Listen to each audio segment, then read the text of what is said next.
Kafka Escritores presenta Grigia, un cuento de Robert Musil. Hay un tiempo en la vida en que ésta retarda su marcha sensiblemente, como si vacilara entre seguir adelante o cambiar de rumbo. Es posible que en ese periodo uno sea más propenso a que le pase una desgracia. Homo tenía un hijito enfermo. Pasó todo un año sin que mejorara, aunque tampoco empeoraba. El médico ordenó una cura larga y Homo no pudo decidirse a acompañar a su hijo. Le pareció que esto le hubiera separado demasiado tiempo de sí mismo, de sus libros, de sus proyectos y su vida. Sintió que su negación era un gran egoísmo, pero tal vez fuera más bien una disgregación de su yo, ya que hasta entonces nunca se había encontrado separado de su mujer ni un solo día. La había amado mucho y seguía amándola, pero este amor se había vuelto quebradizo a causa del niño, como una piedra en la que ha penetrado el agua y que va abriéndose cada vez más. Homo se sorprendió mucho de esta nueva calidad de separabilidad, sin que en su leal saber y entender su amor hubiera disminuido jamás. Y mientras estaban ocupados con los preparativos del viaje, no se le ocurrió ninguna idea de cómo pasar solo el siguiente verano. Sentía únicamente una profunda aversión por los balnearios y los pueblos de alta montaña. Se quedó atrás solo, y el segundo día recibió una carta invitándole a participar en una sociedad que proyectaba abrir de nuevo a la explotación las antiguas minas de oro venecianas del Valle de Fersena. La carta era de un tal señor Mozart Amadeo Höffingot, a quien había conocido en un viaje varios años atrás, y que durante unos días había sido su amigo. No obstante, no tuvo la menor duda de que se trataba de un asunto serio y honrado. Mandó 2 telegramas, uno para hacer saber a su mujer que salía enseguida de viaje y que le comunicaría su paradero, y otro aceptando la oferta de participar en la explotación como geólogo y tal vez aportando una suma importante. En P, aldea italiana rica sin aparentarlo, que produce moras y vino, se encontró con Höffingot, hombre alto, guapo y moreno, de su misma edad, de temperamento inquieto. Supo por él que la sociedad disponía de importantes fondos americanos y que los trabajos se realizarían en gran escala. De momento, una expedición se adelantaba para ir preparando las cosas. Constaba esta de ellos 2 y 3 socios. Estaban comprados los caballos, se esperaban herramientas y se contrataban obreros. Homo no vivía en la fonda, sino, sin que supiera por qué, en casa de un italiano, un conocido de Höffingot. Había 3 cosas que le llamaban la atención: las camas fantásticamente blandas y suaves en su hermoso encajonado de caoba, las paredes de papel pintado con dibujo increíblemente confuso y cursi, completamente indescifrable, y una mecedora de mimbre. Al balancearse uno en ella mirando el papel pintado, el hombre entero se convertía en un enredo de zarcillos que subían y bajaban y que en menos de 2 segundos surgían de la nada. Crecían hasta alcanzar su verdadero tamaño y volvían a ser disminuidos. Era a mediados de mayo, en las calles flotaba un aire peculiar, mezcla de nieve y de sur. De noche estaban iluminadas por grandes reverberos y colgaban tan altos de los cables transversales que las calles debajo de ellos parecían abismos de un azul oscuro, por cuyos fondos negros había que caminar, mientras en lo alto giraban soles en el espacio despidiendo un centelleo blanco. De día se veían viñedos y bosques. El invierno los había puesto de color rojo, grana y verde, y como de los árboles no se desprendía el follaje, lo marchito y lo fresco se entrelazaban como en las coronas funerarias. En medio estaban metidas bien visibles las casitas de campo pintadas de rojo, azul y rosa, igual que dados colocados de diversas maneras, representando insensibles ante todo el mundo una rara ley formal que ellas no conocían. Pero en las alturas del bosque era oscuro y el monte se llamaba Selbot. Más arriba del bosque había pastos, ahora nevados, cuyo ancho y calmado oleaje seguía, a través de los montes vecinos, el corto y empinado valle transversal en el que había de penetrar la expedición.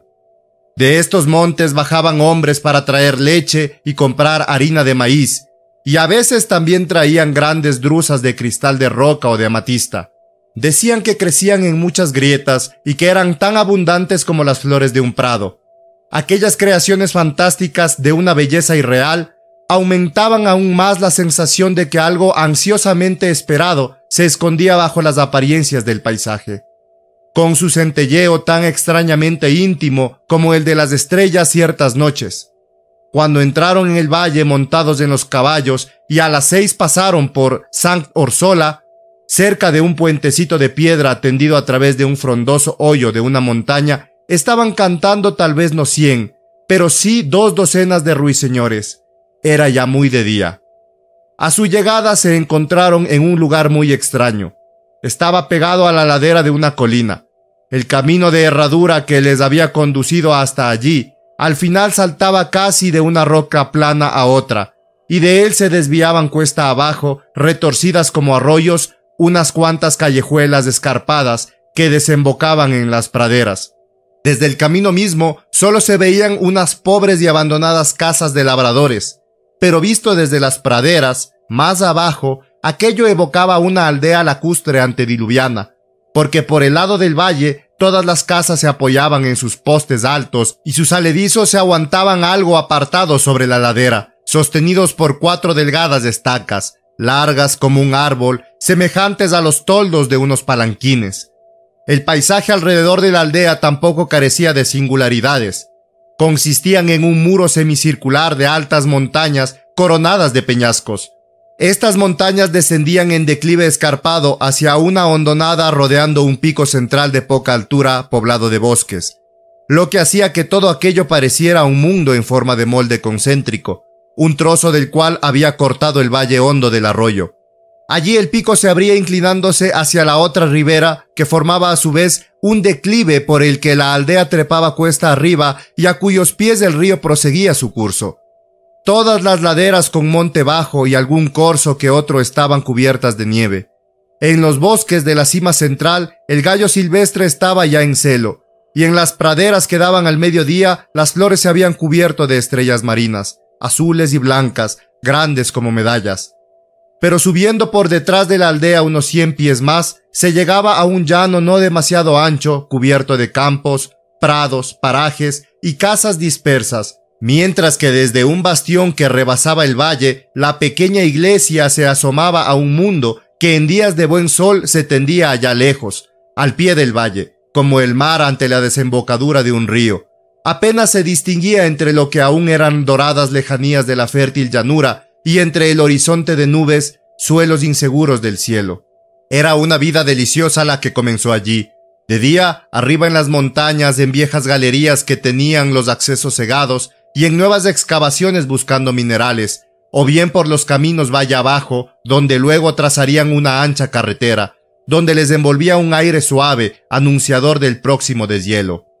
Colmaban de dinero a la gente y reinaban como dioses, daban empleo a todo el mundo, a hombres y mujeres.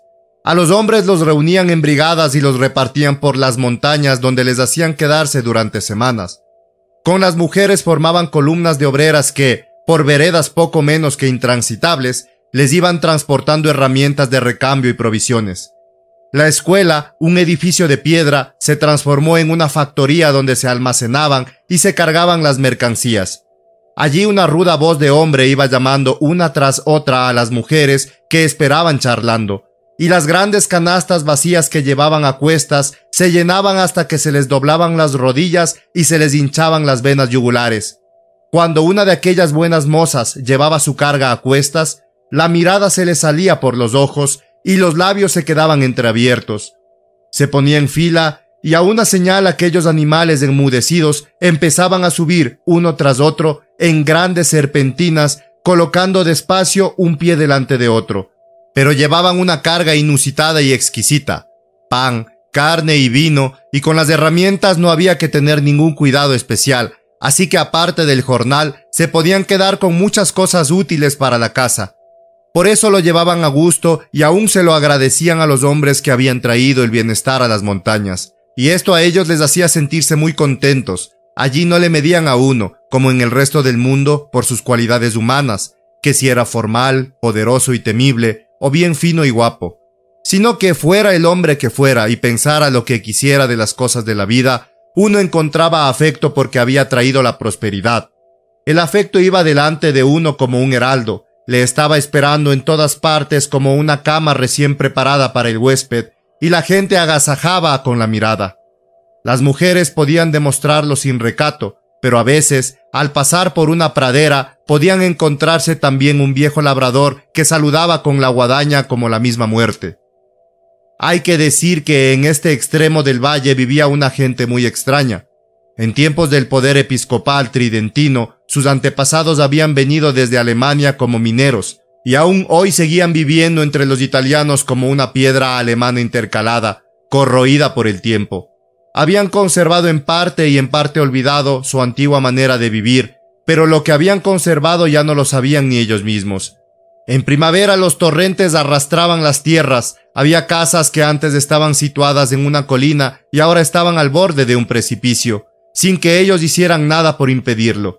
Y en cambio los nuevos tiempos les llenaban las viviendas con las peores inmundicias. Había en ellas armarios pulidos baratos, postales y oleografías cómicas, pero a veces aparecía una cazuela en la que podían haber comido ya en tiempos de Martín Lutero. Ellos eran protestantes, pero aunque solo una tenaz perseverancia en su fe les había protegido de la italianización, no eran sin embargo buenos cristianos. Como eran pobres, casi todos los hombres abandonaban a sus mujeres al poco tiempo de haberse casado y se iban a América para varios años. Cuando regresaban, traían algún dinero ahorrado, las costumbres de los burdeles urbanos y la falta de fe, pero no el agudo espíritu de la civilización.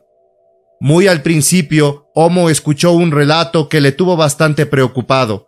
No hacía de ello mucho tiempo, quizás sucedió en los últimos 15 años, un labrador que había estado fuera largo tiempo, regresó de América y volvió a acostarse con su mujer. Durante algún tiempo se sintieron muy contentos por estar unidos otra vez y se dieron buena vida hasta que se gastaron el último dinero. Como entonces aún no habían llegado los nuevos ahorros que tenían que venir de América, el labrador se fue de casa a ganarse la vida haciendo de buhonero, como todos los labradores de aquella región, mientras la mujer volvía a preocuparse de la casa y del campo que apenas daban ganancia. Pero él no volvió más. En cambio, pocos días después llegó de América el dueño de una finca muy apartada de la primera. Le recordó a su mujer los días exactos que habían pasado desde que se había ido. Le pidió la misma comida que ella le había preparado el día de la despedida. Sabía aún todo lo referente a la vaca que hacía mucho ya no tenían, y logró arreglárselas bien con los hijos que le había deparado otro cielo del que él había visto mientras tanto. También este labrador, tras una temporada de holgura y buena vida, se fue con su bohonería y nunca más volvió. Esto pasó aún en la comarca una tercera y una cuarta vez, hasta que se descubrió que era un estafador que había estado trabajando allá con los maridos y les había sacado toda clase de información. Las autoridades de cierto lugar lo detuvieron y lo encarcelaron, y ninguna de las mujeres volvió a verle jamás. Se decía que todas lo habían sentido mucho, ya que a todas les hubiera gustado tenerlo algunos días más para compararlo con su recuerdo, a fin de no quedar en ridículo, pues todas creían haber notado algo que no correspondía del todo con la imagen del ausente, pero ninguna se sintió lo bastante segura para llevar las cosas al extremo de poner dificultades al marido que volvía para ocupar su puesto. Así eran estas mujeres. Sus piernas asomaban debajo de las faldas de lana marrón, adornadas con ribetes rojos, azules o naranja, de un palmo de ancho. Los pañuelos que llevaban a la cabeza, con las puntas cruzadas sobre el pecho, eran de un estampado barato con dibujos modernos de fábrica, pero algo en sus colores o en la distribución de estos recordaba los siglos remotos de los antepasados. Este algo era mucho más antiguo que los trajes regionales en general. Eran una mirada retardada que había recorrido todos aquellos tiempos y que llegaba turbia y cansada, pero sentía uno esta mirada fija en él al mirarlas. Calzaban unos zuecos, tallados como las piraguas en una sola pieza de madera, y en las suelas llevaban, a causa de los malos caminos, 2 planchas de hierro en forma de cuchilla, sobre las cuales andaban con sus medias azules y marrones, igual que las japonesas. Cuando se les hacía esperar, no se sentaban a la vera, sino en la tierra plana del camino con las rodillas dobladas como los negros. y cuando subían por las montañas montadas en sus burros, cosa que ocurría de vez en cuando, no se sentaban en las faldas, sino que al estilo de los hombres, y con los muslos al aire, se sentaban en los cantos de madera de las albardas, con las piernas dobladas indecorosamente, dejándose llevar con su suave balanceo de todo el busto. Pero eran también de una amabilidad y gentileza que desconcertaban por su franqueza. «Haga el favor de pasar», decían erguidas como duquesas cuando se llamaba a la puerta de su casa, o cuando se estaba charlando con ellas un rato en el campo. Alguna preguntaba de pronto con la máxima cortesía y discreción: «¿Me permite que le tenga el abrigo?». Cuando un día el doctor Omo le dijo a una encantadora muchacha de 14 años: «Ven al heno», simplemente porque en aquel momento el heno le parecía tan natural como el pasto para los animales, aquella cara infantil, bajo el alero que formaba el pañuelo de los antepasados, no se asustó lo más mínimo. Risueña resopló por la nariz y los ojos, levantó las puntas de sus pequeños zuecos en forma de barco, y con el rastrillo al hombro por poco se cae bruscamente sentada. Si todo eso no hubiera sido solo la fingida expresión de asombro, graciosamente torpe ante la concupiscencia del hombre, como en una opereta. Otro día preguntó a una campesina alta, con aspecto de hacer papeles de viuda teutona en un teatro: «Dime, ¿eres aún virgen?», y le cogió la barbilla, otra vez sin pensarlo mucho y porque las bromas de los hombres deben tener cierto sabor. Pero ella dejó que su barbilla reposara en la mano de él y le contestó muy seria: «Sí, desde luego». Omo casi se desconcertó. «¿Tú eres virgen todavía?», dijo asombrado y se rió. Ella se rió también. «Dime», prosiguió él interesándose, jugueteando con su barbilla. Ella le sopló en la cara y contestó riendo: «Desflorada». «Cuando te haga una visita, ¿qué me darás?», siguió preguntando. «Lo que quiera». «¿Todo lo que quiera?». «Todo». «¿De veras todo?». «Todo, todo». Y era una pasión representada de forma tan excelente y fervorosa que le desorientó mucho esa autenticidad de teatro a 1600 metros de altura. Ya no se le quitó de la cabeza que esa vida, más clara y más sabrosa que cualquier vida anterior, no era realidad, sino un juego flotando en el aire. Mientras tanto había llegado el verano. Cuando vio por primera vez la letra de su hijo enfermo en una carta que recibió, una reacción de dicha y de posesión secreta le recorrió el cuerpo de la cabeza a los pies. El que conociera ya su paradero le parecía enormemente reconfortante. Él estaba aquí, sí, ahora lo sabían todo, y él ya no necesitaba explicar nada. Blancas y violetas, verdes y marrones se presentaban las praderas. Él no era ningún fantasma. Un bosque encantado de viejos troncos de alerces, cubiertos de un bello verde claro, poblaba la pendiente esmeraldina. Debajo del musgo vivían cristales violetas y blancos. En un lugar en medio del bosque, el arroyo saltaba sobre una piedra que parecía una gran peineta de plata. Ya no contestaba a las cartas de su mujer.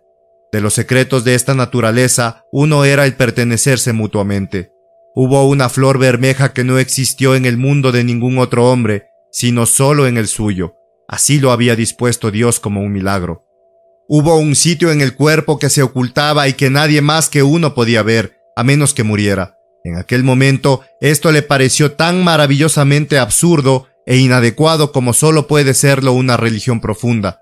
Entonces se dio cuenta de lo que había hecho al aislarse ese verano y dejarse llevar por su propia corriente que se había apoderado de él. Entre los árboles cubiertos de cabellos cardenillos se arrodilló con los brazos abiertos, cosa que no había hecho en su vida, y tuvo la sensación de que en aquel momento le habían quitado de sus brazos a su propia persona. Sintió la mano de su amante en la suya, su voz en sus oídos, su cuerpo entero era como si ella lo acabase de tocar, y se sintió a sí mismo como una forma integrada de otro cuerpo. Pero había derogado su vida. Su corazón se había vuelto sumiso ante la amante y pobre como un mendigo. De su alma casi emanaban votos y lágrimas. A pesar de ello, lo cierto era que él no se volvería atrás. De un modo extraño, su excitación estaba adherida a una visión de las praderas en flor que rodeaban el bosque. Y a pesar del ansia de futuro que sentía, tuvo la sensación de que su cadáver descansaría allí, entre anémonas, no me olvides, orquídeas, gencianas y la deliciosa acedera color verde parduzco. Se tumbó en el musgo. «¿Cómo llevarte conmigo allá?», se preguntó Omo. y su cuerpo sintió un extraño cansancio, como una cara que se disuelve en una sonrisa. Había creído vivir siempre en la realidad, pero existía otra cosa más irreal que el que para él una persona se distinguiera de todas las demás, que en el sinnúmero de cuerpos hubiera uno del cual su íntima razón de ser dependiera casi tanto como de su propio cuerpo, cuya hambre y cansancio, oído y vista estuvieran unidos a los de su persona. A medida que el niño crecía, subía también aquella savia, como suben los secretos de la tierra por un arbolillo, hasta transformarse en nuevo humus de cuidados y de amabilidades. Él quería a su hijo, pero tan cierto como que éste iba a sobrevivirle, lo era que antes de quedarse solo habría matado en él la reciprocidad, y de repente se notó ardiente de una nueva verdad. No era hombre inclinado a la fe, pero en esos momentos su alma estaba iluminada. Los pensamientos alumbraban tan poco como velas humeantes en esta gran claridad de su sentir. Era como una magnífica palabra evocadora de la juventud: reintegración. Se la llevaba siempre consigo, hasta la eternidad, y en el instante en que se entregó a esta idea, desaparecieron para él los pequeños estragos que los años habían ocasionado en la amante. Fue un primer día eterno. Se desvaneció toda contemplación mundana, toda posibilidad de saciedad o infidelidad, pues nadie sacrificaría la eternidad por la frivolidad de un cuarto de hora. Por primera vez experimentó el amor como sacramento indudablemente celestial. Reconoció la providencia particular que había guiado su vida hacia esta soledad y sintió el suelo bajo sus pies, lleno de oro y piedras preciosas, no ya como un tesoro de este mundo, sino como un mundo encantado creado para él. A partir de ese día se sintió desatado de un vínculo, como si fuera una rodilla anquilosada o una mochila pesada, libre del apego al deseo de estar vivo, del horror a la muerte. No le ocurrió lo que siempre había creído que le pasaría a uno cuando cree próximo su fin, estando aún en plena posesión de sus facultades. Y es que entonces gozaría la vida más desenfrenado y sediento. Él se sintió simplemente desligado y lleno de una ligereza deliciosa que le convirtió en el sultán de su existencia. Cierto es que los taladros no habían dado muy buenos resultados, pero formaban parte de la vida de los buscadores de oro. Un mozo había robado vino. Eso era un crimen contra los intereses comunes, cuyo castigo podía contar con la aprobación general, y lo trajeron maniatado. Mozart Amadeo Höffingot dio orden de dejarlo atado a un árbol un día y una noche como escarmiento. Pero cuando el director técnico se acercó con la cuerda, moviéndola en broma patéticamente y colgándola de momento en un clavo, el mozo empezó a temblar con todo el cuerpo porque pensó enseguida que le iban a ahorcar. Aunque sería difícil exponer los motivos, exactamente lo mismo ocurría cuando llegaban caballos, bien los de un nuevo transporte o bien caballos que habían hecho bajar para cuidarlos unos días. Entonces formaban grupos en la pradera o se tumbaban en el suelo, pero siempre se agrupaban de arriba abajo en aparente desorden, de manera que parecían obedecer a una ley estética convenida en secreto y que recordaba las casitas de color verde, azul y rosa bajo el selbot. Pero cuando estaban en la altura pasando la noche en cualquier hondonada de la montaña, atados en grupos de 3 o 4 a un tronco cortado, y uno se había puesto en camino a las 3, a la luz de la luna, y luego a las 4:30 de la madrugada, pasaba cerca de ellos. Entonces todos volvían la cabeza hacia el que pasaba, y en aquella luz difusa de la madrugada uno creía ser un pensamiento en una meditación muy detenida. Como ocurrían robos y muchas cosas sospechosas, habían comprado todos los perros de la vecindad para emplearlos como vigías. Las cuadrillas móviles los traían en grandes traillas, atados sin collar en grupos de 2 o 3. Había entonces de pronto tantos perros como hombres en el lugar, y cabría preguntarse que cuál de los dos grupos tenía en realidad derecho a sentirse en la comarca amo en su propia casa y cuál era el convecino admitido. Había entre ellos nobles perros de caza, bracos venecianos que se criaban aún a veces en aquella región y mastines mordaces como pequeños monos maliciosos. Formaban grupos en los que, no se sabía por qué, se habían reunido con gran solidaridad, pero de vez en cuando dentro de cada grupo se lanzaban rabiosos unos contra otros.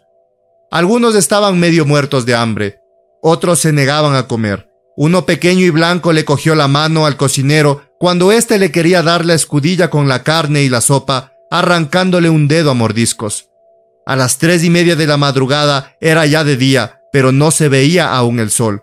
Cuando a esa hora se pasaba por los peñascos arriba en el monte, las reses en las praderas adyacentes descansaban soñolientas, como grandes moldes de piedra de color blanco mate reposaban sobre sus patas dobladas, con la parte de atrás inclinada ligeramente a un lado.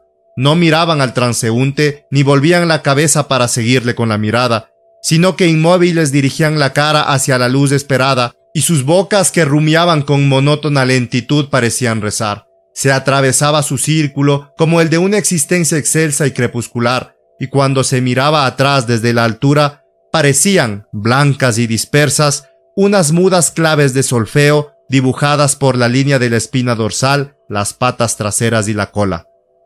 En general había mucha variedad de cosas. Por ejemplo, uno se había roto una pierna y 2 hombres pasaron llevándoselo en brazos. O bien gritaban de repente ¡fuego! Y todos corrían para ponerse a cubierto, porque se volaba una roca para abrir el camino.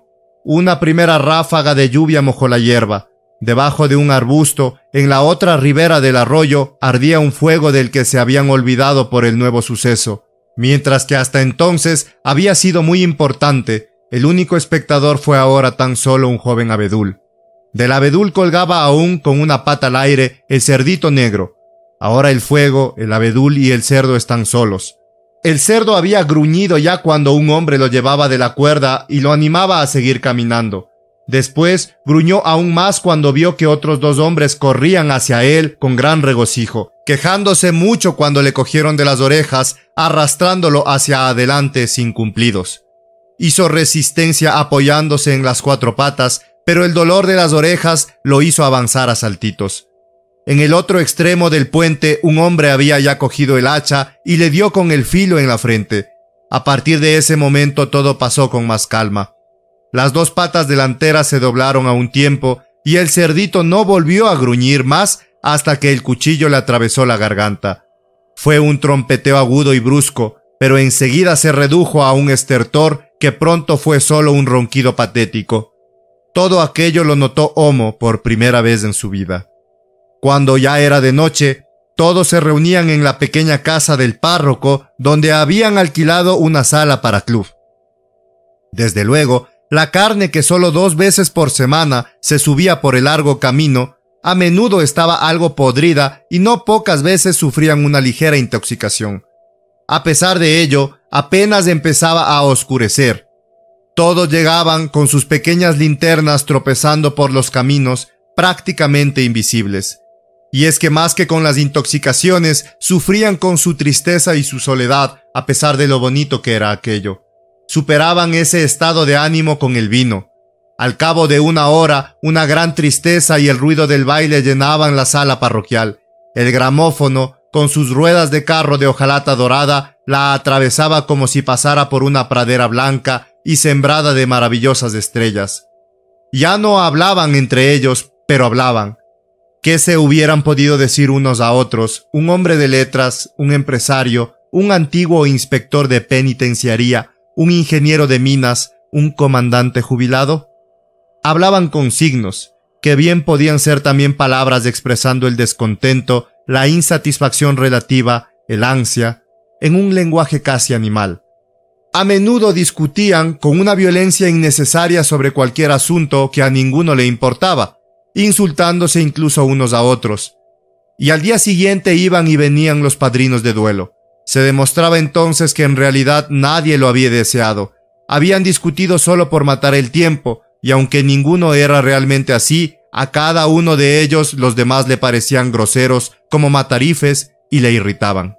Era la masa en todas partes igual, la unidad de medida del alma, Europa. Una desocupación tan ilimitada como en otras partes la ocupación.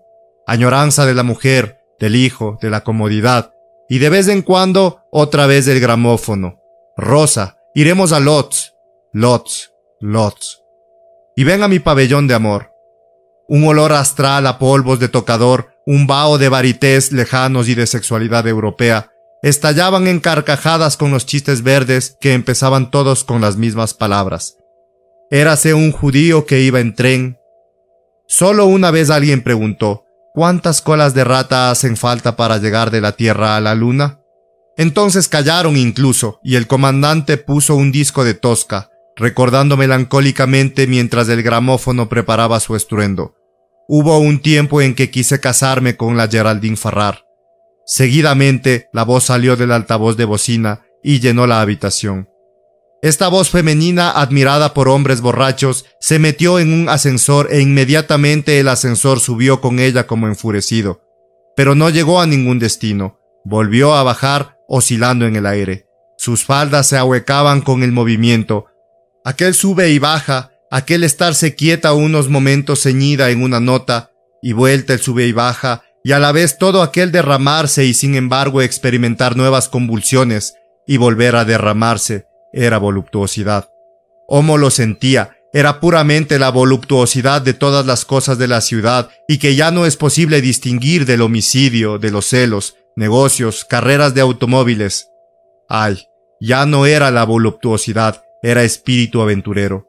No era espíritu aventurero, sino un cuchillo que bajaba del cielo. Un ángel exterminador, locura angelical, la guerra.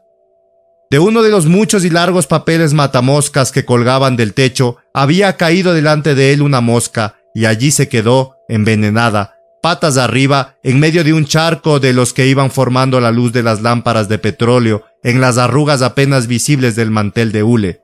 Estaban afectadas por la melancolía que infunde el comienzo de la primavera, como si tras una lluvia hubiera soplado un viento fuerte. La mosca hizo unos cuantos esfuerzos, cada vez más débiles, por ponerse de pie. Y otra mosca que estaba buscando comida en el mantel, de vez en cuando se le acercaba para ver cómo iba. También Homo la estuvo observando con atención, ya que las moscas constituían allí una gran plaga, pero cuando le llegó la muerte, la agonizante juntó sus 6 patitas en punta, estirándolas hacia el aire. Luego se murió en su pálida mancha de luz sobre el mantel de hule, como en un cementerio de paz que no existía ni en dimensiones de centímetros ni para el oído, pero que existía. Alguien estaba contando. Dicen que uno lo ha calculado de verdad, eso que toda la familia de Rothschild no tiene dinero bastante para pagar un billete de tercera a la luna. Homo dijo entre dientes: matar y sin embargo sentir a Dios y sin embargo matar. Y con el índice disparó la mosca en dirección al comandante que estaba sentado enfrente, dándole justo en la cara. Esto volvió a constituir un incidente que dio que hablar hasta la noche siguiente. Entonces ya hacía tiempo que conocía a Grigia, y tal vez el comandante la conociera también. Se llamaba Lene María Lenzi. Aquello sonaba como Selbot y Gronleit o Malga Mendana, a cristales de amatista y a flores, pero a él le gustaba más aún llamarla Grigia, con la I larga y el cha aspirado, como la vaca que ella tenía y que llamaba Grigia, la gris. Estaba sentada a un lado del prado, vestida con su falda violeta y marrón y el pañuelo salpicado de colores, con las puntas curvadas de sus zuecos holandeses al aire, las manos cruzadas reposando en el delantal estampado, y tenía el encanto natural de una seta esbelta cuando daba, de vez en cuando, órdenes a la vaca que pastaba allí abajo. En realidad las órdenes eran solo 4 palabras: je, ea y je, agua, lo cual parecía significar ven aquí y sube para arriba cuando la vaca se alejaba demasiado. Pero cuando fallaba la enseñanza de Grigia, le seguía un furioso wos, teufi, doje, ea, queriendo decir ¿qué haces, diablo? Ven aquí. Y como último recurso, bajaba ella misma por la pradera con el estrépito de una piedrecita, agarrando con la mano el pedazo de madera más próximo y arrojándolo a la vaca gris cuando estaba a tiro. Pero como Grigia tenía una verdadera propensión a alejarse siempre hacia el valle, el suceso iba repitiéndose en todos sus detalles con la regularidad de una pesa que baja y vuelve a subir continuamente. Como aquello era tan deliciosamente absurdo, le tomaba el pelo llamándola Grigia a ella misma. No pudo ocultarse a sí mismo que se le aceleraba el pulso cuando se acercaba desde lejos a ella, sentada allí de aquella forma. Así late el corazón cuando uno nota de repente un olor a abeto o la exhalación aromática del suelo en un bosque lleno de setas. En esta impresión siempre está envuelto cierto horror a la naturaleza, y no hay que engañarse en cuanto a la naturaleza, pues es todo menos natural. Es terrosa, angulosa, venenosa y cruel en todo aquello que el hombre no somete a su voluntad. Probablemente era precisamente esto lo que le ataba a la labradora, y por otra parte sentía un incansable asombro porque ella era el retrato fiel de una mujer. Por supuesto, uno también se asombraría al ver sentada en medio del bosque a una dama con una taza de té en las manos. «Hagan el favor de pasar», había dicho también ella cuando llamó por primera vez a su puerta. Estaba de pie al lado del fogón y tenía una olla puesta al fuego. Como no pudo apartarse de allí, le señaló con cortesía el banco. Solo más tarde, con una sonrisa, se limpió la mano en el delantal y se la ofreció a los visitantes. Era una mano de forma bonita, de una aspereza aterciopelada, como de finísimo papel de lija o de mantillo, que se desliza suavemente. Y su cara muy particular era una cara algo burlona, y vista de lado tenía un perfil fino y gracioso, y una boca que llamaba la atención. Esta boca era curva como el arco de Cupido, pero además la apretaba como quien traga saliva, lo que con toda su finura le daba una rudeza resuelta, y a esa rudeza un rasgo de humor a lo cual correspondían exactamente sus zuecos, de los que su cuerpecito salía como de unas raíces silvestres. Fueron allí para hablar de algún negocio, y cuando se marcharon, ella volvió a tener una sonrisa, y la mano apretó la suya tal vez un instante más que a la llegada. Estas impresiones tan insignificantes en la ciudad, aquí en la soledad eran vibraciones, como si un árbol hubiera querido mover un ramaje de una forma inexplicable, sin viento ni pájaro alguno que acabara de elevarse en el aire. Poco tiempo después se convirtió en el amante de una labradora. Aquel cambio que había experimentado le tenía muy preocupado, porque no cabía duda de que algo había pasado en él, y no porque él lo hubiera dispuesto.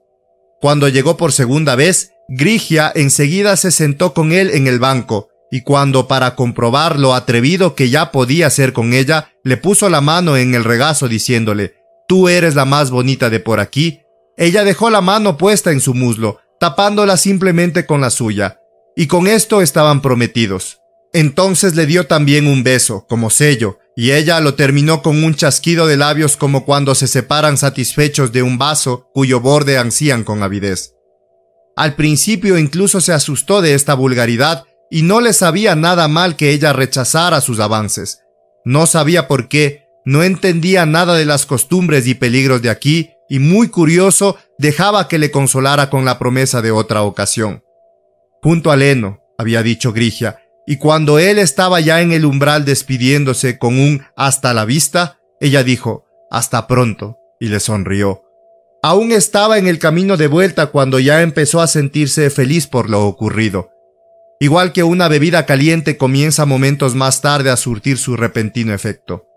La idea de ir juntos al pajar, uno abre una puerta pesada de madera, la cierra, y por cada grano que ésta gira en los goznes crece la sombra, hasta estar acurrucado en el fondo de una oscuridad parda y vertical.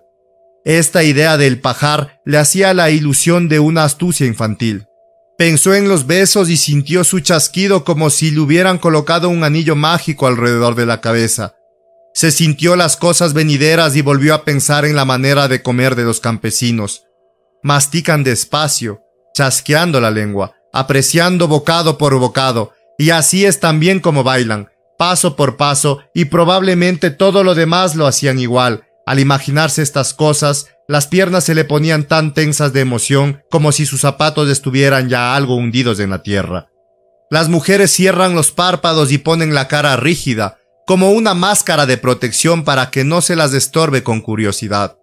Apenas dejan que se les escape un gemido inmóviles como escarabajos que se hacen el muerto, concentran toda la atención en lo que se hace con ellas. Y así pasó. Con el borde del zueco, Grigia acumuló el poco heno de invierno que quedó, formando con él un montoncillo, y sonrió por última vez cuando se agachó para coger el dobladillo de su falda, como una dama que se ajusta a la liga. Todo esto fue justamente tan sencillo y hechizador como los caballos, las vacas y el cochinillo muerto. Mientras estaban detrás de las vigas y fuera, por el camino pedregoso, se acercaban unas botas pesadas armando un gran estrépito. Cuando pasaban con grandes golpes y se perdían otra vez a lo lejos, sentía palpitar su sangre hasta el cuello. Pero Grigia, al oír el tercer paso, parecía ya adivinar si las botas querían o no querían venir. Y tenía palabras mágicas. Decía, por ejemplo, naso en vez de nariz, y por piernas decía perniles. El mandil era el delantal, reditúa mucho cuando expresaba su admiración, y, echada he estado un ratito al plumazo, se le escapaba bajo unos ojos soñolientos. Cuando un día la amenazó diciendo que no volvería más, ella se rió. Yo le doy un campanilleo en su puerta, y él ya no sabía si estaba asustado o si se sentía feliz. Grigia tuvo que haberlo notado, ya que preguntó, ¿se arrepiente? ¿Mucho se arrepiente? Estas palabras eran algo así como los dibujos de los delantales y pañuelos y como los ribetes multicolores en el borde de las medias, algo modernizados por su larga peregrinación y sin embargo vestigios misteriosos en la actualidad. Ella tenía la boca llena de estas palabras y cuando la besaba nunca sabía si amaba a esta mujer o si ocurría un milagro en el cual Grigia era solo parte de un lance de fortuna que le seguía atando hasta la eternidad a su amante. Una vez Grigia le dijo sin rodeos, él piensa en otra cosa muy distinta, se lo veo por dentro. Y cuando inventó un pretexto, ella observó solamente, esta es una excusa muy particular. Le preguntó lo que significaba aquello, pero ella no quiso explicarse. Él tuvo que pensarlo largo rato hasta que pudo sacarle lo suficiente para adivinar que 200 años atrás habían vivido aquí también mineros franceses, y que tal vez la palabra haya sido excuse. Pudo ser también otra cosa más extraña. Esto puede sentirse con fuerza o no sentirse. Puede ser que uno tenga principios, y entonces es solo una broma estética a la cual no dará ninguna importancia. O bien no tiene uno principios, o tal vez se le acaben de aflojar un poco, que es lo que le ocurría a Homo cuando viajaba. Y entonces puede suceder que estos fenómenos vitales ajenos tomen posesión de lo que se ha quedado sin dueño. Pero no le dieron ningún nuevo yo que la dicha hubiera vuelto ambicioso y firme, sino que se instalaron al azar formando puntos bonitos sin coherencia alguna en la silueta de su cuerpo. Algo le decía a Homo que moriría pronto, aunque no sabía ni cómo ni cuándo. Su vieja vida se había quedado sin fuerzas, se volvió como una mariposa que va debilitándose conforme se acerca el otoño. A veces lo comentaba con Grigia, que tenía una manera muy particular de preguntárselo.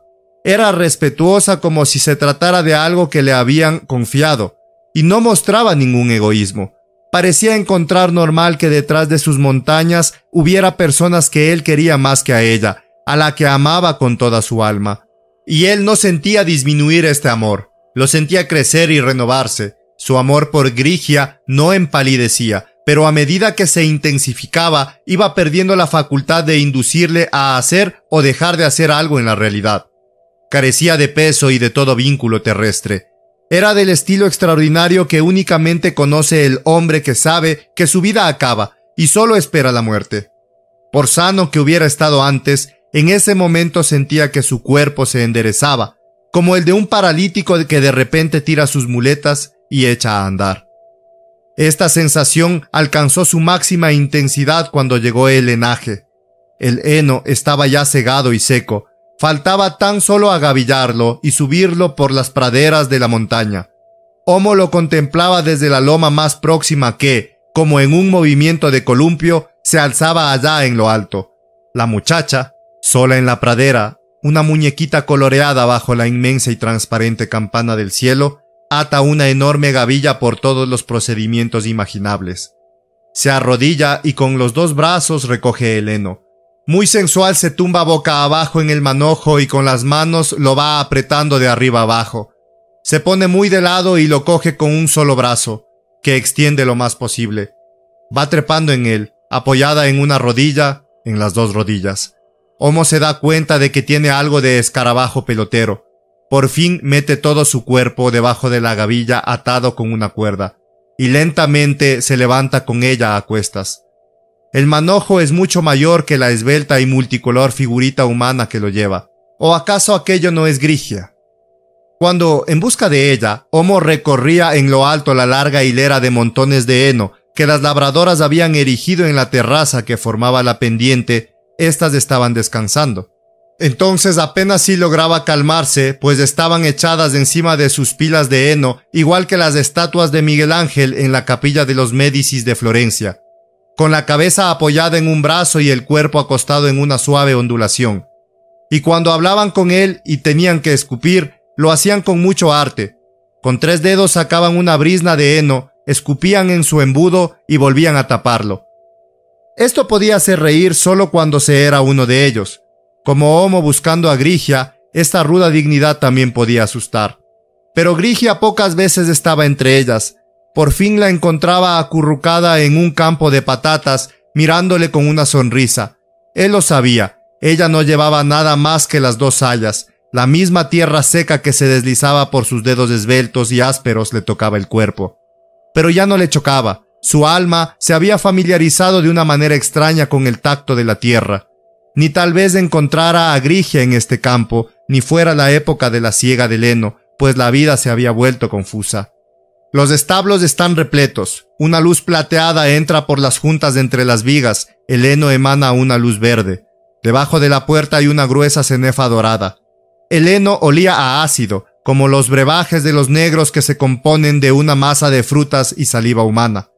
Bastaba acordarse uno de que aquí vivía entre salvajes para sentir de pronto la embriaguez producida por el calor del recinto estrecho, lleno hasta el techo de heno efervescente. El heno le aguanta a uno sobre todas sus capas, llega hasta la pantorrilla cuando se está metido en el de pie, inseguro y bien apoyado a la vez. Se está tumbado en él como en la mano de Dios. Uno quiere revolcarse en la mano de Dios como un cachorro o un cerdito. Se está echado en declive y casi en vertical, como un santo que, envuelto en una nube verde, va subiendo hacia el cielo. Eran días nupciales, días de la ascensión. Pero un día Grigia dijo, se acabó. Homo no logró que le dijera el porqué. Cierto gesto alrededor de su boca y la pequeña arruga vertical entre los ojos, que solo acostumbraba a formar cuando escogía el enal de la próxima cita, anunciaban una tormenta próxima. ¿Habían caído quizá en poder de las malas lenguas? Pero las comadres que tal vez habían notado algo se mostraban todas siempre sonrientes, como si se tratara de algo que da gusto ver. A Grigia no le arrancaba ni una palabra, todo eran excusas, y él la encontraba con menos frecuencia, pero vigilaba sus palabras como un campesino desconfiado. Una vez Homo tuvo un mal agüero. Se le habían desatado las bandas y estaba apoyado en una valla atándoselas cuando pasó una labradora que le dijo afablemente: «Pero deje las calcetas donde están, que pronto se hará de noche». Esto ocurrió cerca de la casa de Grigia. Cuando se lo contó a Grigia, ella puso una cara arrogante y dijo: «Hay que dejar que la gente hable y que el río corra». Pero tragaba saliva y tenía sus pensamientos puestos en otra cosa. Él se acordó de repente de una campesina extraña que tenía la cabeza de una azteca y estaba siempre sentada delante de su puerta. El pelo negro que le tapaba los hombros lo llevaba suelto. Lo rodeaban 3 niños sanos y mofletudos. Grigia y él pasaban todos los días delante de su casa sin darse cuenta. Era la única labradora que él no conocía, y cosa rara, nunca había preguntado por ella, a pesar de que su físico le llamaba la atención. Era casi como si la vida sana de sus hijos y la expresión turbada de su cara le hubieran causado la impresión de compensarse mutuamente a cero. Tal como él estaba ahora, de pronto le pareció seguro que lo inquietante procedía solo de ahí. Preguntó quién era, pero Grigia se encogió de hombros enfadada y solo balbuceó: «Esa no sabe lo que dice. Una palabra por aquí, otra palabra por allá al viento». Acompañó lo dicho con un gesto adusto, pasándose la mano por la frente como si quisiera desvalorizar enseguida el testimonio de aquella persona. Como fue imposible convencerla para que volviera otra vez a los enales esparcidos alrededor del pueblo, Homo le propuso subir a más altura de la montaña. Ella no quería, y cuando por fin cedió, dijo en un tono que más tarde en el recuerdo Homo encontró sospechoso. Bien, si es que tenemos que irnos fuera. Hacía una mañana preciosa. Allá en la lejanía se extendía el mar de las nubes y de los hombres. Grigia rehuyó, inquieta, todas las chozas y en campo abierto. Ella, que siempre había mostrado una naturalidad encantadora en todas las disposiciones de su estrategia amorosa, se volvió recelosa y temió encontrarse con miradas agudas. Esto a él le impacientó y se acordó de que acababan de pasar por la antigua galería de una mina, cuya nueva explotación por su propia gente había sido abandonada muy pronto. Hizo entrar a Grigia. Cuando volvió la cabeza por última vez, vio un pico cubierto de nieve y debajo el sol doraba un pequeño campo de espigas agavilladas. Encima, el cielo blanquiazul. Grigia volvió a hacer una observación que era como una alusión. Había notado su mirada y dijo cariñosamente: «El azul del cielo lo dejamos mejor en su sitio para que se conserve bonito». Pero se olvidó de preguntarle a qué se refería con eso, porque penetraron a tientas y con mucha precaución en una oscuridad cada vez más estrecha. Grigia iba delante y cuando al cabo de un rato la galería se ensanchó, formando una pequeña estancia, pararon y se abrazaron. El suelo bajo sus pies daba la impresión de bueno y seco. Se acostaron sin que Homo hubiera sentido el deseo, propio del hombre civilizado, de examinarlo a la luz de una cerilla. Otra vez Grigia le penetró como tierra suave y seca, la sintió entumecerse en la oscuridad y ponerse rígida de gozo. Entonces se quedaron tumbados uno al lado de otro y miraron, sin ganas de hablarse, el pequeño cuadro de luz que daba allá el día blanco y resplandeciente. Homo revivía ahora la subida hasta allí, vio su encuentro con Grigia a la salida del pueblo, la subida por la montaña, vio las medias azules que terminaban en un ribete naranja bajo la rodilla, el andar de Grigia con sus huecos graciosos, meciéndose en las caderas. La vio pararse delante de la galería, vio el paisaje con el pequeño campo dorado y de repente descubrió en la claridad de la entrada la imagen del marido. No había pensado nunca en aquel hombre empleado en las obras. Vio entonces su cara aguda de cazador furtivo, con ojos oscuros y astutos, y repentinamente se acordó también de la única vez en que la había oído hablar. Fue después de haber entrado a gatas en una vieja galería, cosa que no había osado nadie más, y fueron estas sus palabras: «He pasado de un maldito alud a otro, la vuelta sí que es difícil». Homo echó mano rápidamente a su pistola, pero en el mismo instante el marido de Lene María Lenzi desapareció, y una densa oscuridad los envolvió en la galería. Homo fue tentando el camino hacia la salida, con Grigia agarrada a sus ropas, pero se convenció enseguida de que la roca colocada a la entrada pesaba mucho más de lo que sus fuerzas eran capaces de mover. Ahora comprendía también por qué el hombre les había dado tanto tiempo.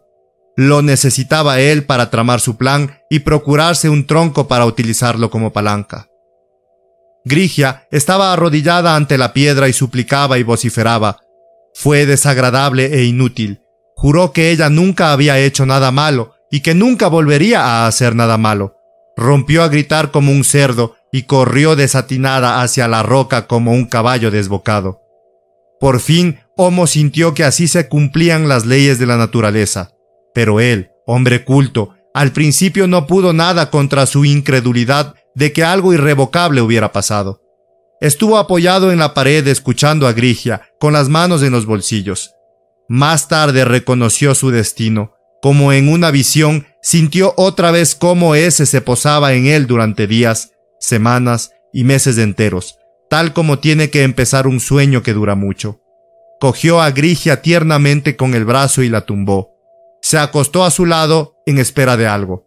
Antes, tal vez, hubiera pensado que en semejante cárcel, sin evasión posible, el amor tenía que ser doloroso como los mordiscos. Pero olvidó pensar siquiera en Grigia. Estaba apartada de él o de ella, aunque seguía notando el roce de su hombro.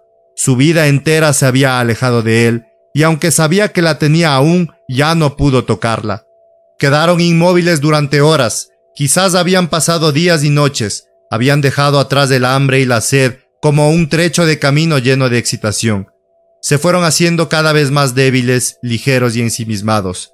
Dormitaron a través de mares inmensos en los que flotaban islotes de duermevela. Una vez, Homo se despertó sobresaltado en una de aquellas islas. Grigia ya no estaba allí. Tuvo la certidumbre de que esto había pasado pocos momentos antes. Sonrió. No le había hablado de una salida. Quiso dejarle atrás como prueba para su marido. Se acordó mirando a su alrededor y descubrió entonces un escaso reflejo de luz. Se acercó un poco andando con manos y pies en el suelo, penetrando aún más en la galería. Habían mirado siempre hacia el otro lado. Distinguió una grieta estrecha que probablemente daba lateralmente al exterior. Grigia tenía un cuerpo fino, pero también él, haciendo un gran esfuerzo, tenía que ser capaz de colarse por esa grieta. Era una salida. Pero en aquel momento tal vez él estuviera ya demasiado débil para volver a la vida, o no quisiera hacerlo, o se hubiera desmayado. Consciente del fracaso de todos los esfuerzos y de lo infructuoso de la empresa, a aquella misma hora, Mozart Amadeo Höfingott, abajo en el pueblo, dio órdenes de poner fin a las obras.